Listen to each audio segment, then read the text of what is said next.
Chers amis, on rencontre fréquemment dans le quartier juif une drôle de communauté dont les hommes portent le fez sur un faciès sémite.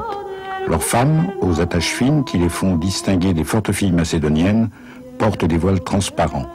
On vous dira que ce sont les Dönme. Médecin-colonel Giseur, division navale d'Orient, mars 1916. Guidés par ces récits, nous sommes partis à la recherche de cette étrange communauté.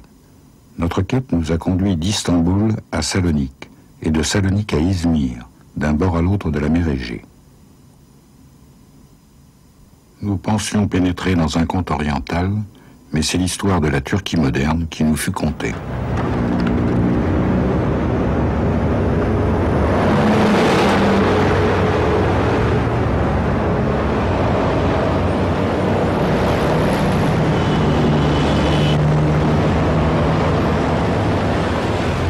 Les écrits sur lesquels nous nous appuyons décrivent les Dönme comme une secte secrète, pratiquant un judaïsme caché et perverti, sous une apparence musulmane.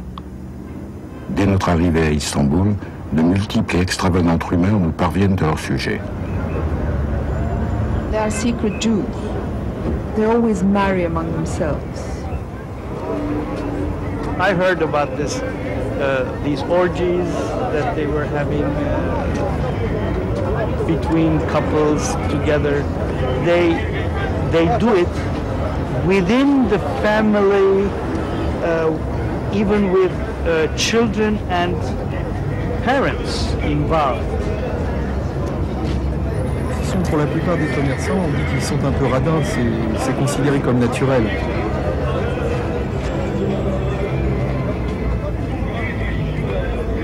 We know that Dönme had a secret religious life, something between their Muslim appearance and their real Jewish believing. Dönmelerin sahte Müslüman kisvesiyle Müslümanlar arasında büyük tahribat yaptığı, Dönmelerin yabancı ajanlar olarak çalıştığı. They would sell the country that they're not nationalistic enough.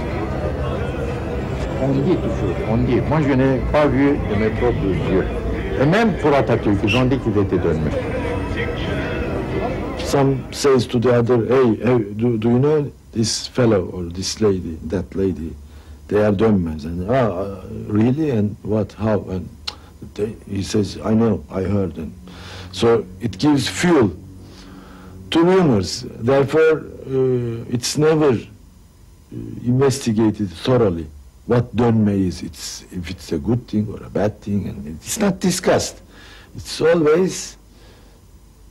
It has always become a subject of whispers and rumors.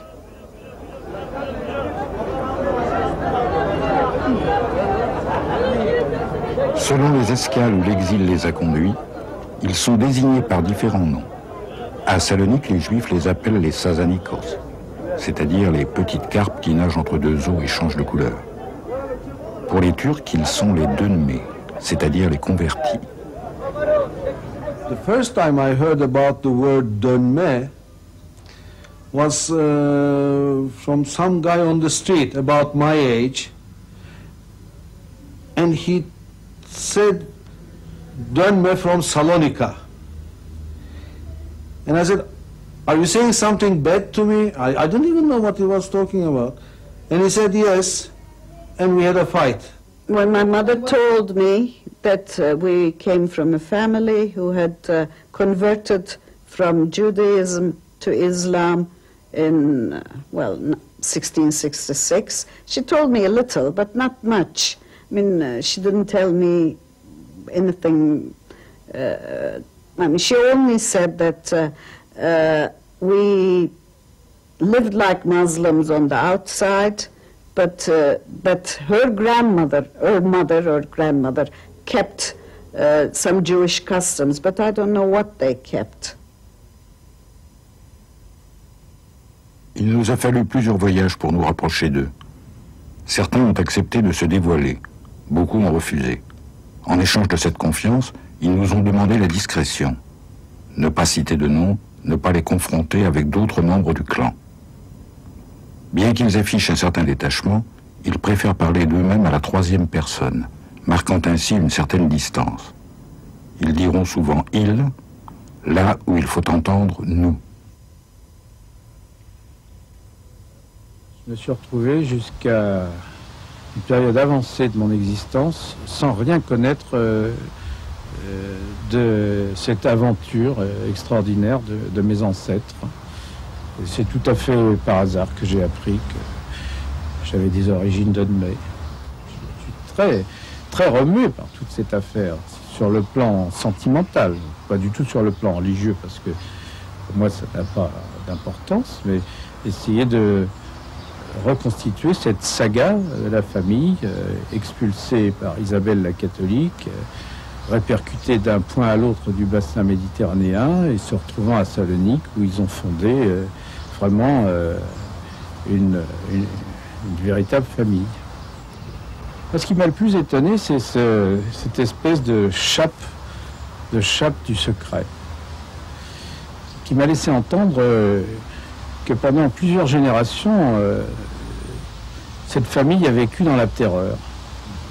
Dans la terreur qu'on découvre ses véritables origines et qu'il y avait vraiment un sens de la clandestinité qui était poussé au maximum. Et seul le chef de famille détenait le secret et le transmettait vraiment quand il ne pouvait plus faire autrement.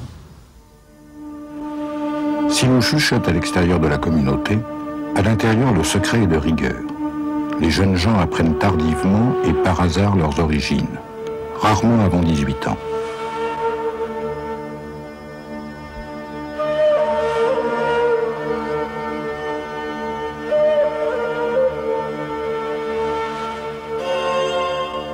Tout a commencé au XVIIe siècle sur les rives de la mer Égée à Smyrne. En ce temps-là, l'Empire ottoman est à son apogée. Il est composé d'une multitude de communautés ethniques et religieuses, dont chacune bénéficie d'une administration relativement autonome. Au sommet de celle-ci règnent les pouvoirs religieux, musulmans, chrétiens ou juifs. Alors qu'il officie à l'âge de 20 ans dans une synagogue, Sabbatai Zevi, jeune rabbin de Smyrne, annonce que sont venus les temps messianiques et qu'il est le Rédempteur attendu. Le récit des miracles qu'il accomplit alors se répand à travers toute l'Europe. On dit qu'un parfum suave émanait de son corps et envaumait l'air autour de lui, et qu'une lumière céleste irradiait de sa personne. On dit qu'il pratiquait d'étranges cérémonies, qu'il poussait des cris et des incantations. On dit que certains disciples ouvraient leurs toits et dormaient tout habillés dans l'espoir de s'envoler vers la... Fuyant les pogroms d'Ukraine ou de Pologne, fuyant les persécutions perpétrées par l'Inquisition d'Espagne, les Juifs affluent vers la rédemption que leur offre leur Messie. Il conduit son nouveau peuple sur les routes qui mènent vers la terre promise. Il s'entoure d'apôtres et de prophètes et se proclame roi des Juifs. Pour le sultan, le désordre qu'il engendre est vite intolérable. Il le fait arrêter par sa garde spéciale. Sabbatai Zevi est enfermé dans la citadelle de Gallipoli. Mais les disciples continuent d'affluer de toutes parts et se pressent sous ses fenêtres. Nous sommes en 1666.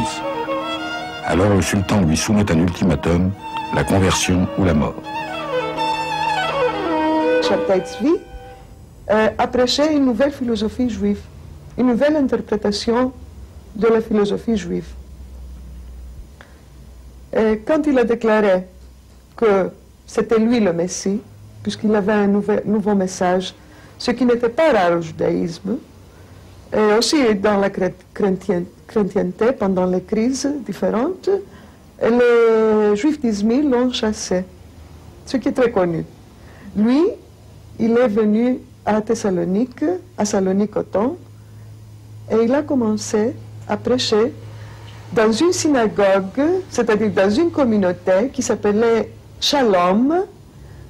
Elle n'avait pas un nom d'origine d'une ville comme les autres, comme Majorca ou Varnac, ou alors les autres communautés, les autres synagogues juives qu'il y avait ici, parce qu'elle était mixte.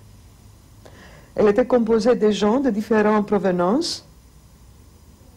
Pour la plupart, pour commencer, bien installés et riches, des Marranos, c'est-à-dire des conversos, c'est-à-dire des Juifs qui ont déjà été des chrétiens, ils se sont réintroduits au judaïsme. Il a prêché pendant 10 ans, avant qu'il se redéclare qu'il était le vrai Messie.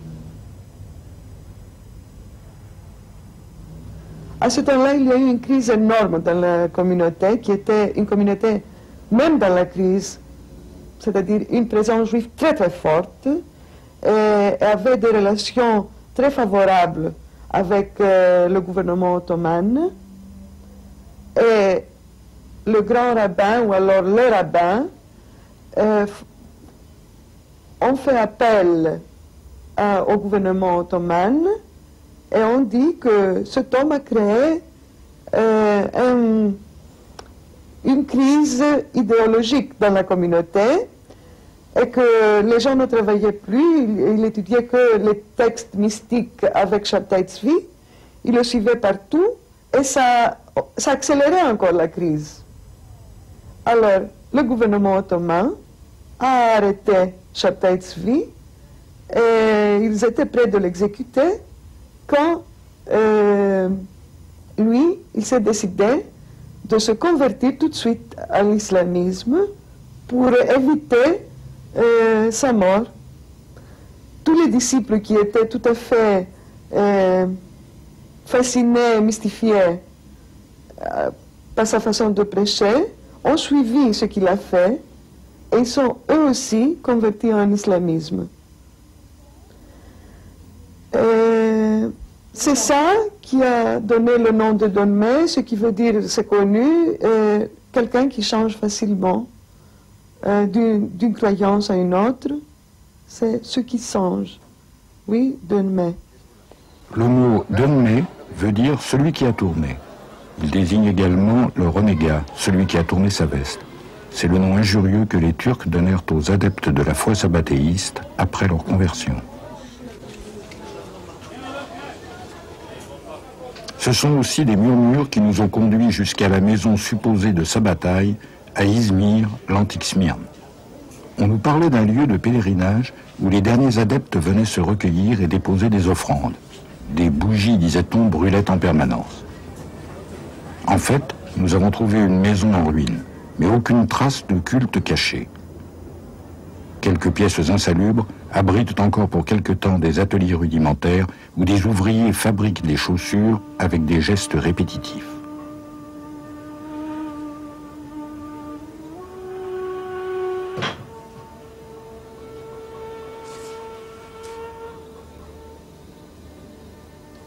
Le quartier n'a pas changé depuis le XVIIe siècle.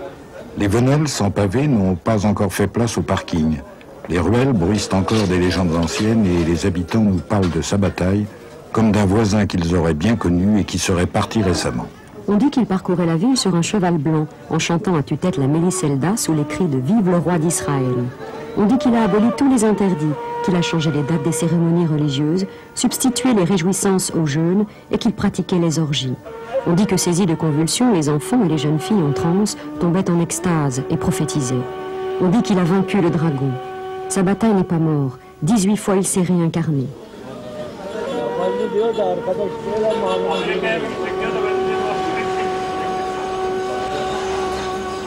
De la synagogue, où 3000 croyants se pressaient pour entendre les prophéties, il ne reste qu'un fronton gravé surplombant une échoppe de chaussures.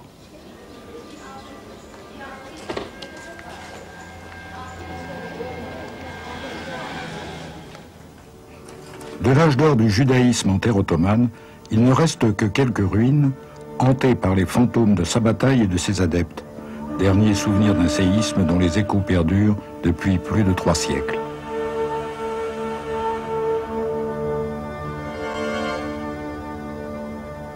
À un moment donné, je me suis quand même posé la question de mes origines. Je pourrais poser la question, est-ce que les Don-Me sont considérés comme des juifs, disons, par je ne sais pas quelle instance dit que, bon, là, vous êtes juif, ça, j'ai aucune idée, mais je me suis posé la question là, il y a quelques jours, est-ce que, par exemple, l'État d'Israël accepte des immigrants qui disent, bon écoutez, je suis un Donnais, donc je suis un juif.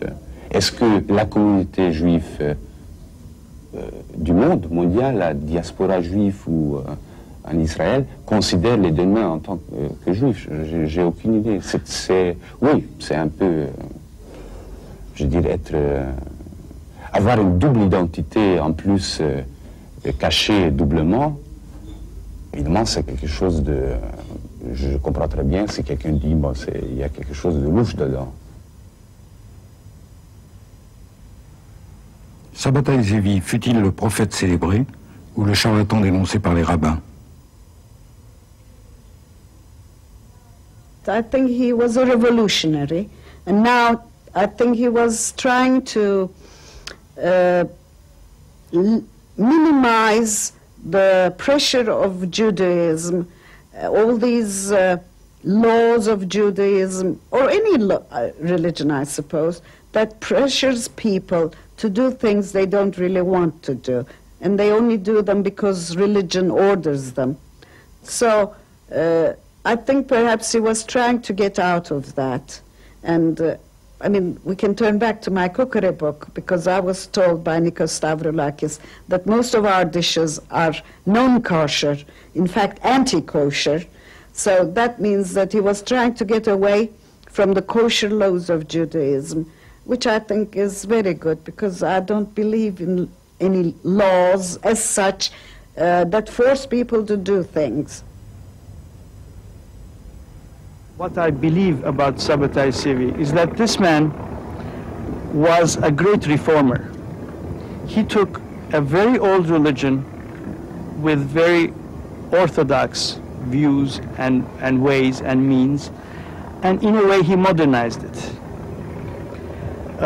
Maybe something like Martin Luther did with Christianity. I believe that this man founded something very interesting, very, very dynamic, much more dynamic than what we had before. I think ever since then he was under the protection of the Sultan. I think that as he was preaching in the Turkish Islamic mosques, he also made a lot of converts. I think the man was a great guy. I really admire him. Looking at it now as a historian, I think he was a fantastic person. Move people, not only from Judaism to Sabbataism, but also from Islam to Sabbataism. İzmirli haham olan Sabbatai bir müddet sonra Yahudi havrası içerisinde belli bir revolüsyonu öngörüyor. Fakat ve de sonradan büyüklerimden öğrendiğim kadarıyla hon yol diye bir tabir gelişiyor. Hon yol yani 10 yol. Var olan bütün dinlerden bir takım kuralları alarak yeni bir karma oluşturuyor. Ancak bu Havra ve Yahudi cemaati içinde kaldığı sürece bir tepki görmüyor tabii. Ama İzmir'deki Türk cemaati ve Müslüman cemaati içinde de kendisine taraftar toplamaya başlayınca o zaman sarayın ilgisini çekiyor ve bir tehlike olarak görülüyor ve bunun için de kendisinin Müslüman olmaya davet ediliyor. Yani kellesini kurtarmak için bir yerde. L'unique trace religieuse visible qu'ont laissé les Donnais est ce temple qu'on appelle à Salonique Yeni Jami, la nouvelle mosquée, à la fois synagogue espagnole et mosquée rococo.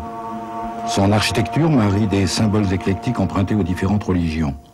Ce bâtiment extravagant reste une énigme. Nous n'avons pas encore aujourd'hui décrypté tous ces symboles.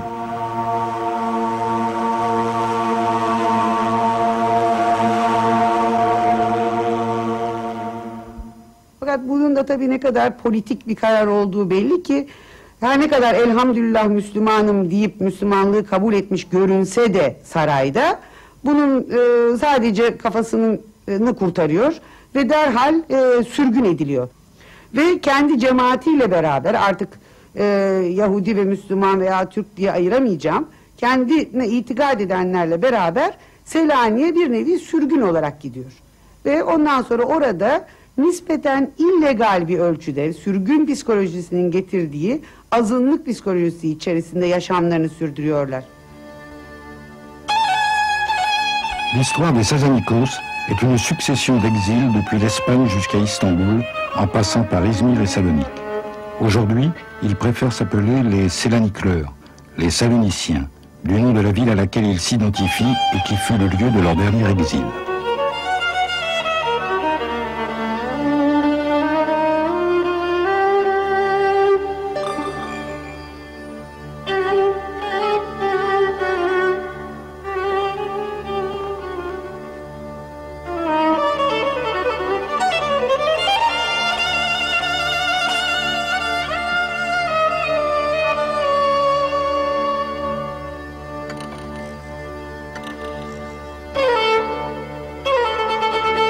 My mother always told me stories about her life in Salonika and that they enjoyed playing in the garden and going to the White Tower and taking something to drink in one of those patisseries near the White Tower. And she always talked of Salonika with so much nostalgia, so much love, that to me, Salonika is another home. I seem to feel Salonika. Of course, I don't know much about it. What she told me was not so much as the surrounding, but her own feelings and her own thoughts. I can also show you a lovely picture of my aunt. It's not well seen, but you can see there's a cigarette in her mouth, which is, at that time, I think, for young women or young girls, not very acceptable in a lot of places. But I suppose my family liked to do outrageous things. They enjoyed being different from the general society. They spoke about Salonika, something that has to be honored of. I'm being from Salonika is as if it's a matter of honor. And Salonika was a venerated name. It was a paradise. There was nowhere in this world which can equal to Salonika. And after all, it's a town where the founder of this country, who is very much venerated, he is also from Salonika, so it was a matter of an additional pride that you have something common with Kemal Atatürk. Therefore, we, those Turks who are of Salonika, are different than the rest of Turks, as if we are the privileged stratum of this society.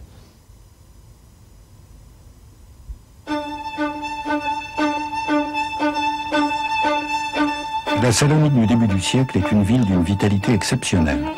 Principal port marchand de l'Empire ottoman, situé au cœur de la Macédoine, c'est un carrefour intellectuel et commercial entre l'Orient et l'Occident. C'est la ville convoitée, véritable Babylone. Sa population est composée d'une mosaïque de peuples, bulgares, albanais, serbes, croates, arméniens, grecs et turcs. Les Dönmés sont parfois recensés comme juifs, parfois comme turcs.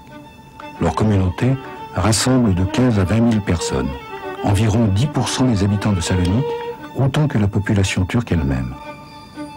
Les Juifs composent la plus importante communauté de la ville. Ils y tiennent une telle place qu'on la surnomme la Jérusalem des Balkans. Ce sont principalement des séfarades qui ont trouvé refuge dans l'Empire ottoman après leur expulsion d'Espagne en 1492. Ils représentent entre 40 et 50% de la population de la ville et parlent le judéo-espagnol, qui est la langue commune et dominante de la cité. C'est aussi la principale langue des échanges commerciaux et portuaires dans le bassin méditerranéen. Ce qui est particulier à Salonique vers la fin du XIXe siècle, c'est l'extraordinaire compétition scolaire entre les différentes communautés.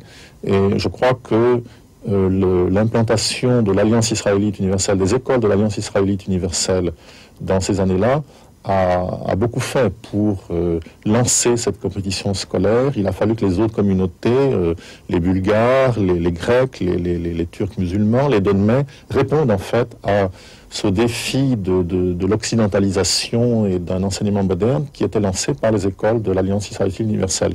Alors les Donmais l'ont fait très vite, très rapidement.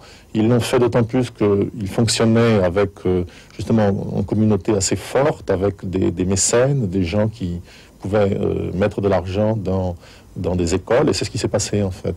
Il y a eu dans la communauté Donmais de Salonique de grandes figures qui ont joué un rôle important dans la vie intellectuelle de la Turquie moderne. En particulier dans le domaine du journalisme, par exemple, ou bien de l'enseignement. Donc on retrouve, si vous voulez, des gens qui ont été un petit peu les représentants de cette communauté d'une façon particulièrement brillante. Alors, je pense en particulier à deux d'entre eux, mais on pourrait certainement en trouver d'autres.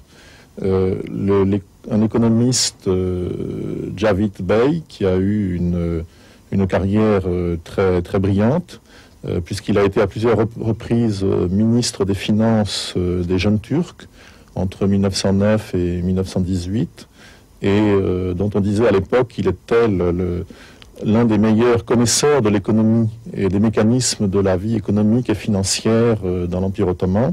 Une autre figure à laquelle on peut penser et qui symbolise un petit peu la communauté, c'est un grand journaliste, Ahmet Emin Yalman. Et ce Ahmet Emin Yalman a été pendant des décennies vraiment l'un des très grands journalistes en Turquie. Et là aussi, si vous voulez, il y a beaucoup de Donmais qui ont joué et qui continuent aujourd'hui à jouer un rôle important dans le journalisme en Turquie. Et donc c'est en cela que je crois on peut parler de destin exemplaire. Alors que les Balkans sont secoués par des guerres fratricides, à Salonique vont éclore les mouvements politiques qui ne tarderont pas à mettre à bas l'Empire. Les mouvements réformistes grecs républicains et royalistes, les mouvements socialistes bulgares et les mouvements révolutionnaires et progressistes turcs se succèdent et se concurrencent dans les rues par vagues de manifestations populaires. Le sultan est destitué par le parti Jeune Turc, qui prend le pouvoir en 1908. Le nouveau gouvernement proclame la constitution monarchique inspirée par le modèle de la Révolution française et jette ainsi les bases de la future république laïque qui verra le jour 20 ans plus tard.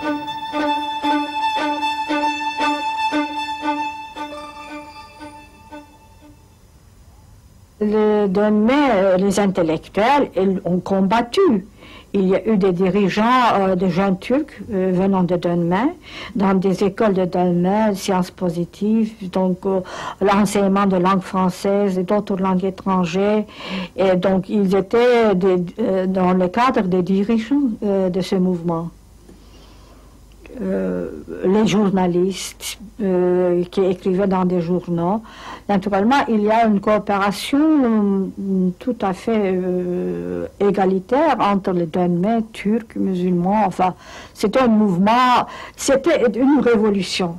I'm proud to say that these laïc ideas came from Salonika. And to Salonika, they came from France. Because these young Turks were all educated in France, or in the French schools that we founded, the Turkish schools with the French teachers. L'Empire ottoman est chancelant. On l'appelle l'homme malade de l'Europe. Depuis 1912, les Grecs contrôlent Salonique. Pendant la Première Guerre mondiale, les Turcs s'allient à l'Empire austro-hongrois et à l'Allemagne. En 1915, les troupes alliées de l'Entente cordiale installent à Salonique l'état-major de l'armée d'Orient en accord avec le gouvernement grec.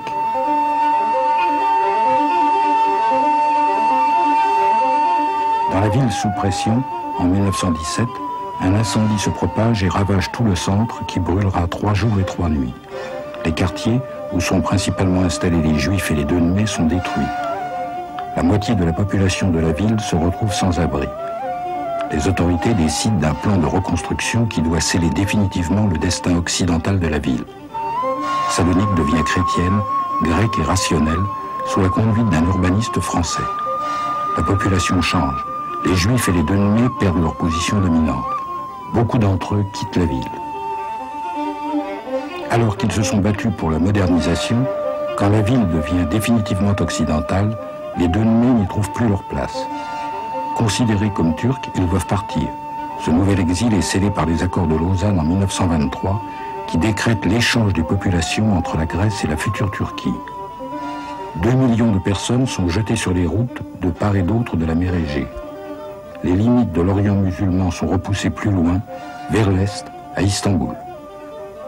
Parallèlement à ce traité, la nouvelle Turquie émerge d'une guerre interminable. Elle est désormais délimitée par les frontières que nous lui connaissons aujourd'hui. Birinci Dünya Harbi'nin sonunda mecburi olarak Selanik'ten buraya adeta sürüldük. Yunanlılar tarafından tamamen mübadele diye bir anlaşma yaptılar devletler aralarında. Anadolu'daki gayrimüslim Rumları Selanik'e gönderdiler ve Selanik'teki de Müslümanları mecburi olarak Türkiye'ye gönderdiler. Dolayısıyla mecburi olarak Selanik tasfiye edildi ve İstanbul'a gelindi. Evlerimizi, mağazalarımızı, her şeyi olduğu gibi terk ettik ve burada da güya karşılığı olarak bir takım bir şeyler vermeye çalıştılar ama mağdur olduk netice itibariyle. Installés à Istanbul, dans une ville restée traditionnelle, ceux qu'on appelle désormais les Saloniciens recréent des activités qu'ils ont dû abandonner derrière eux. Ils construisent de nouvelles écoles, relancent leurs journaux et leurs entreprises. Très vite, ils s'intéressent aux nouvelles techniques de pointe, en particulier le cinéma. Parmi les pionniers dans ce secteur, ils développent toutes les étapes de cette industrie, installent des laboratoires, construisent des studios et ouvrent les premières salles de projection. Ils sont producteurs et importateurs de films étrangers.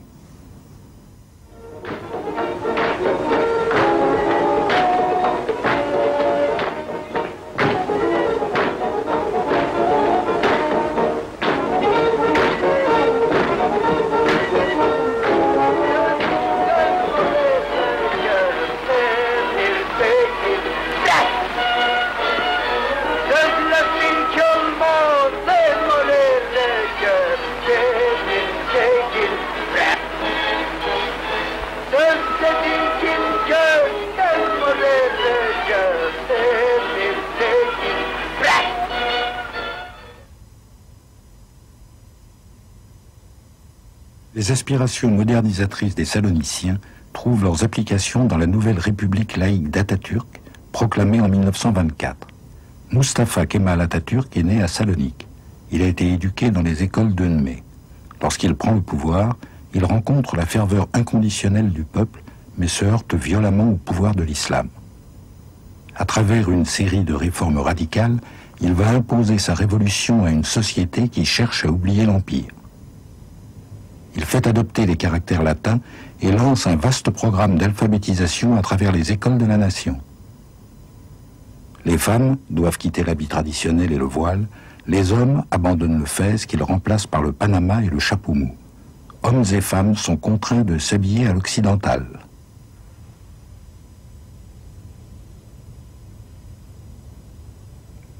À l'occasion d'un grand bal au Pera Palace, Kemal Atatürk impose la mixité. Désormais, les hommes et les femmes devront vivre et travailler ensemble sans discrimination. Les réformes sont brutales et mises en application immédiatement. Küçük yaşta gene biliyorum çevreme sorduğumda büyükannelerimin her zaman hiçbir başörtüleri yoktu.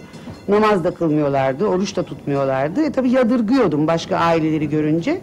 Siz niye oruç tutmuyorsunuz, niye namaz kılmıyorsunuz dediğim zaman bana verdikleri cevap, biz Atatürk Cumhuriyeti'nin insanlarıyız, biz laikliğe inandık, din Allah'la kul arasındadır, başka bir şeye gerek yok. Ancak sonra uzun yıllar sonra anladım ki beni veyahut da bütün çevreyi laiklik kisvesiyle uyutup bu işi halletmek yolundaydılar. Yani laiklik onlar için bir yerde bir can simidi olmuş.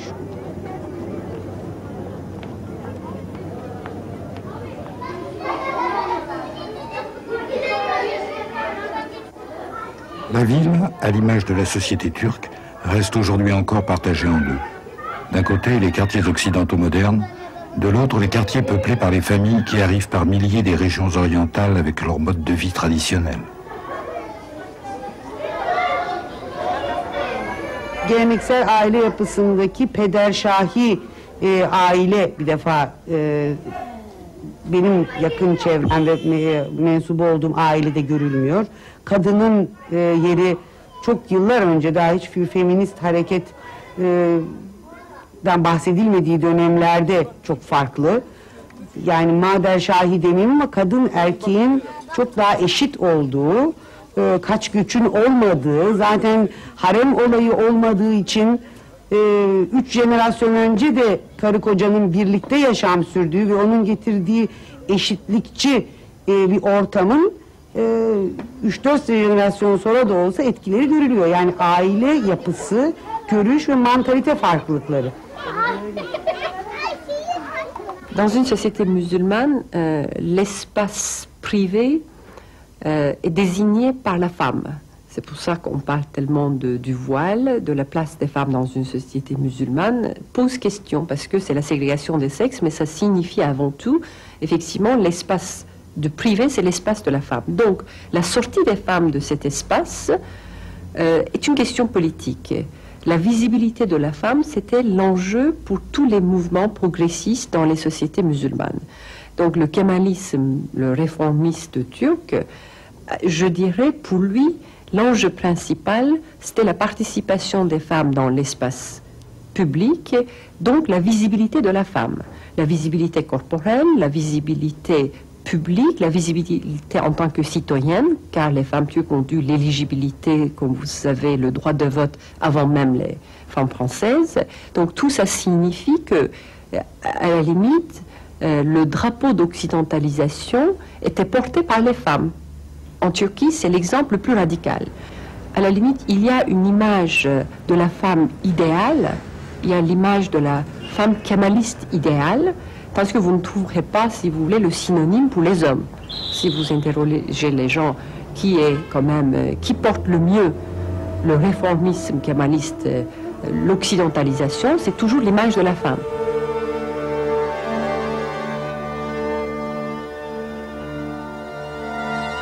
Sabbatais group became the first real laik, I don't say secular, real laik community of Turkey, and famous intellectuals, leading figures of this community practiced a laik way of life and propagated laik ideology.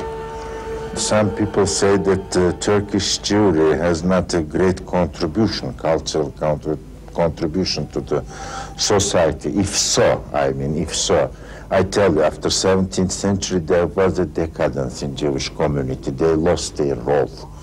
They lost their zenith, economic, social, cultural zenith, which they brought from Spain, and which they had in 16th, 17th centuries. But after that there was an economic decline, a social decline, and the community was isolated, became poor. So some people say there was no Jewish contribution to this society. Well, if so, then we should not hesitate to say that the role of cultural, social contribution to Turkish society is made by Sabbatais group instead of Orthodox Jewish groups.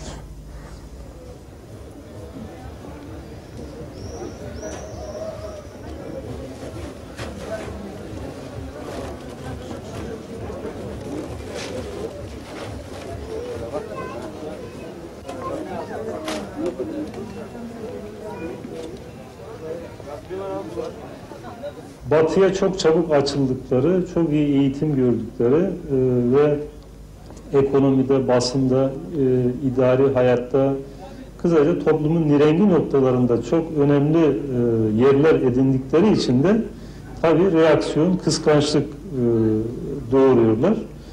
Ve bütün bunlar bir araya gelince tabii ki Müslümanlarda bir anti dönme temayülü gelişiyor. Aynen anti-Yahudi, anti-Mason temayüllerinin gelişmesine paralel olarak. Müslüman bir militanın ilk aklına gelen şey şudur. Yani Türkiye'de İslam'ı kim iktidardan indirdi? Ve tekrar İslam'ın iktidar olmasına mani olan kuvvetler hangileridir? Şimdi böyle bir tahlile yöneldiği zaman tarihi olarak bu çeşit zümreleri karşısında görüyor. Yani özellikle Yahudiler, dönmeler ve Masonların gizli bir takım hareketlerle Türkiye'de İslam'ı devirdiklerini, hatta Osmanlı Devleti'ni bir yerde yıkıma götürdüklerini tespit ediyor ve buradan bir alerji duyuyor. Ayrıca Türkiye'de hala bu grupların çok büyük nüfuzları olduğunu, yani kısaca kendi inançlarını bir yerde siyasi rejim haline getirdiklerini ve devamlı olarak İslam'ın Türkiye'de gelişmesine set çeken birer unsur olarak yer aldıklarını görünce de onlarla hesaplaşmadan hiçbir zaman Türkiye'de İslam'ın tekrar iktidar yapamayacağını anlıyor, böyle düşünüyor. Ve oradan ister istemez bu çeşit zümrelerle karşı karşıya geliyor. Yani bu tarih boyunca sürüp gelen bir ideolojik çatışmanın devamı mahiyetindedir.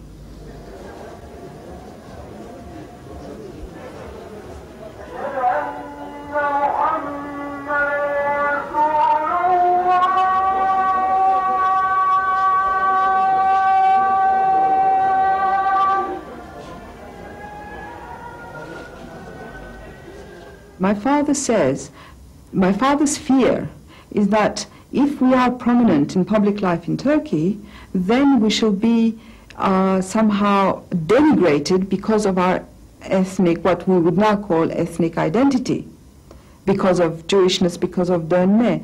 But I never understand how much it is from being Jewish, from my mother being Jewish, and how much it is from his own origins. The two seem to be very intertwined. So my father always says that I shouldn't speak about my origins, my identity to anybody, that it wouldn't do me any good, it would only bring me sadness, sorrow. Et pourquoi? Quel était le réel secret? That we were different, that we were not Muslim or truly Muslim, or that we were not the same as everybody else. Because this knowledge would have meant that we would be not persecuted, if you like, but not treated equally. Rejected? Rejected, not made part of the normal run of things in Turkey, that we would be also, there was a lot of, the implication was that we would be, people would be jealous of us. That was the implication. That we were more educated, we more modern, more enlightened than the rest, and people would persecute the enlightened, so we were part of the enlightened. You know, in that sense, being Salonican was presented to me as something very positive. The idea is that there are things that should be known, or that can be known, and the littlest you know, the better it is. The less you know, the better it is. So it's not as though there is nothing to know there, that there isn't a past, there isn't a history, there isn't a difference that can be known. That is accepted, that there is such a difference. But the point is that what that difference is shouldn't be given. And I wasn't given it either. I don't know what the difference is. So I know that there is a difference, but I don't know what that difference consists of. So the secret is what that difference consists of. So I don't know what it consists of, except that it's difference.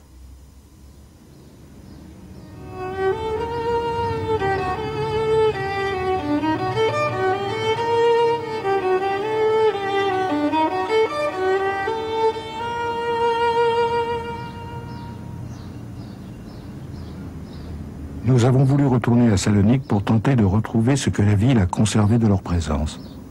Nous avons cherché les manoirs de style viennois qu'ils occupaient dans les faubourgs résidentiels. Sur les cartes anciennes, ces faubourgs ressemblaient à nos banlieues cossues. La maison K est le dernier vestige de leur grandeur passée. Aujourd'hui restaurée, elle est transformée en un musée dédié à la mémoire de la ville.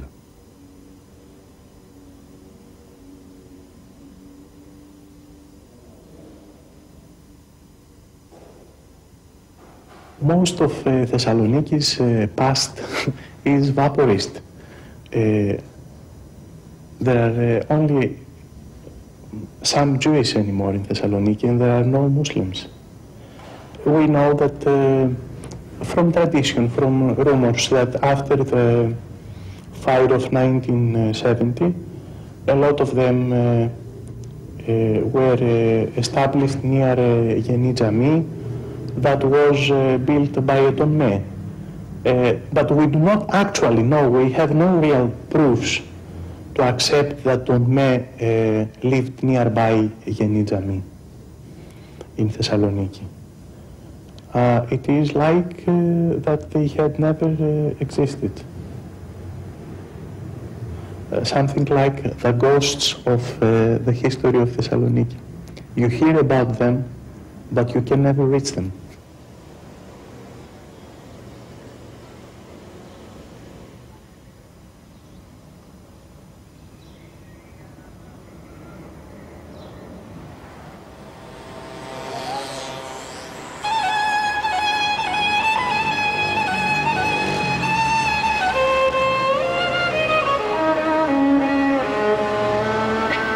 Quelques maisons désertées aux volets clos, comme une présence en filigrane, coincée dans la géométrie des avenues rectilignes, nous rappellent que la ville eut un jour un autre parfum. Du passé ottoman, aucune trace visible ne subsiste. L'amnésie enveloppe la métropole.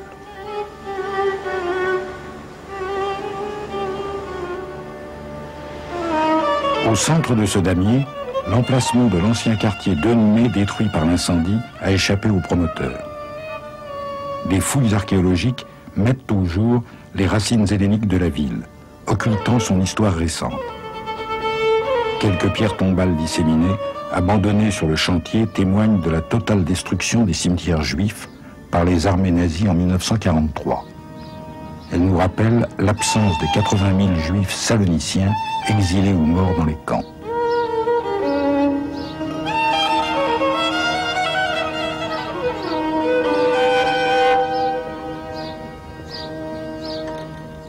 Religion was not talked in our family much, so they didn't tell me anything. And we were trying to assimilate into this community here where we're living. And not that we were religious, but at least as far as I know, my mother believed in God and Muhammad, and when she prayed from the Islamic book, the Quran. I never heard them pray in any other way, but that doesn't mean they didn't. I never heard it.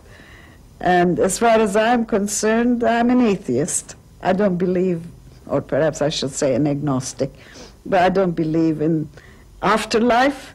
I don't believe in heaven or hell, and I don't believe there is a God and that people have created God themselves. So to me, all this religion, especially institutional religion, is very controversial to my way of thinking.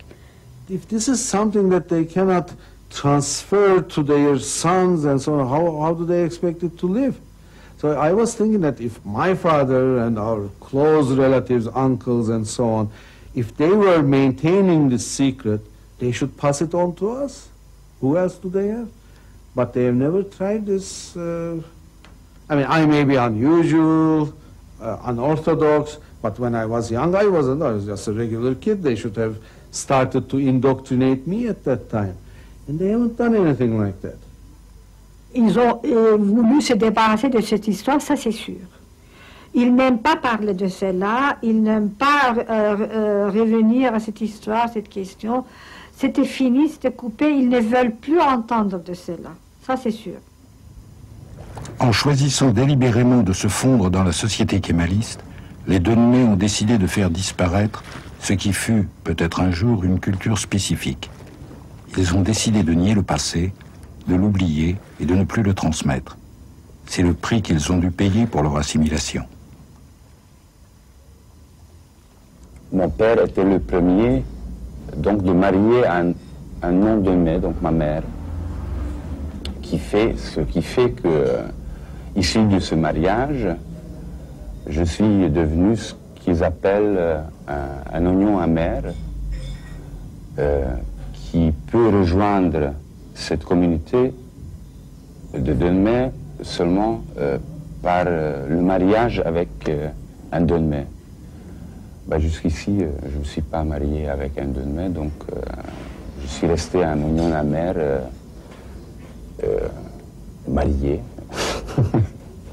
marié à une chrétienne.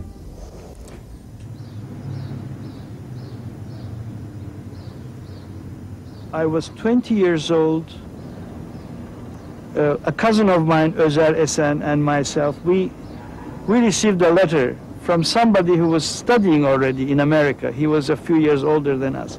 He wrote us this letter. He says, if you want to look about your roots, open the Encyclopedia Britannica and into such and such a page. So this is the first time we heard of a possible connection. I learned the old Turkish calligraphy just so I could go into the past of my family and of my roots. I'm really looking forward to finding out. I also have a teacher who comes here every Wednesday. I pay him for the whole day. He stays here with me. He works with me. And we go into the old letters, in the old books, in the old calligraphy. We have not found anything but anything pertaining to Sabbatai Sevi or pertaining to a double standard of life. So I haven't been able to find anything. I'm looking. Hocam, bunu bulalım. Ama herhalde bu tarafında yatar. Bu tarafında. Ils sont devenus de vrais Turcs, soit, mais sans racines. Nous attendions qu'ils nous racontent leur histoire. En fait, nous avons rencontré des hommes et des femmes plongés dans la même quête que nous. Un jeu de miroir s'est installé. À nos questions, ils répondaient par d'autres questions. Nous sommes devenus les intervieweurs interviewés. À partir des éléments épars que chacun possédait, comme les pièces d'un puzzle, ensemble nous avons reconstitué la saga de ces familles. Leur histoire leur apparaît mystérieuse et fantasmatique. Les souvenirs se mélangent aux rumeurs, et il semble maintenant impossible de dénouer la réalité des mythes.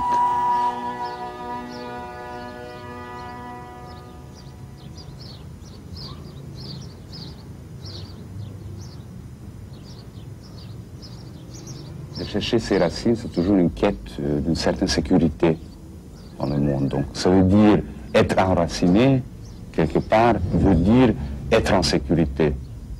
Évidemment, on a envie d'être en sécurité, mais en même temps, on a aussi toujours envie de partir de ses racines pour être en liberté. Donc c'est quelque chose de très contradictoire, je crois.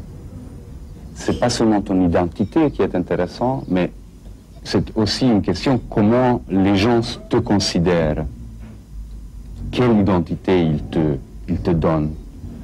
Et évidemment, c'est, je veux dire, si je dis je suis un juif à Budapest, ou je me dis je suis un juif à Budapest, c'est en même temps quelque chose qui change,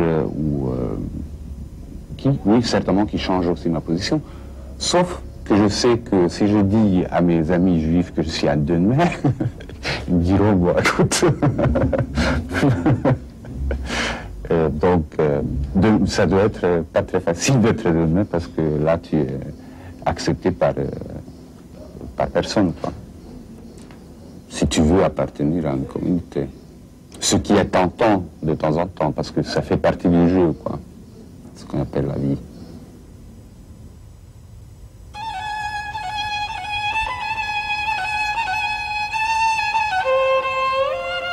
Seul un arbre généalogique permet de remonter la filiation jusqu'au temps de Sabbatai Zevi.